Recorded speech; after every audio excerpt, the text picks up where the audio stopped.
महाराष्ट्रातल्या तमाम ओबीसी बांधवांना, भटक्या विमुक्त जाती जमातीच्या बांधवांना माझे हात जोडून कळकळीची विनंती आहे की हा महाराष्ट्र शासनाचा जो GR आहे, जो जरांगेंना मुंबई बाहेर काढण्यासाठी हतबल असणाऱ्या शासनानं जो हा GR काढलाय, या GR मधला शेवटचा जो पॅरेग्राफ आहे, तो पॅरेग्राफ एका ॲफिडेव्हिटवरती गावामधील एका जरी माणसाकडे कुणब्याचं सर्टिफिकेट असेल आणि त्या माणसानं जर हे ॲफिडेव्हिट दिलं तर त्या गावातल्या ज्या माणसांनी सर्टिफिकेट मागितलंय त्या माणसांना हे सर्टिफिकेट मिळणार आहे।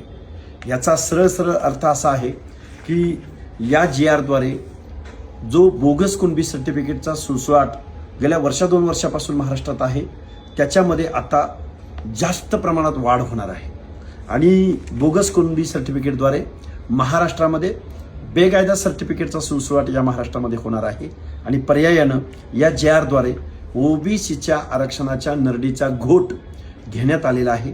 ओबीसी बांधवांना आमचे हात जोडून कळकळीची विनंती आहे की तुम्ही उद्या तहसील कार्यालयावरती, जिल्हाधिकारी कार्यालयावरती ज्याला जमेल तिथं त्या माणसांनी या GRची पहिल्यांदा होळी करायची आहे आणि तहसील कार्यालयामध्ये, जिल्हाधिकारी कार्यालयामध्ये आपलं निवेदन द्यायचं आहे।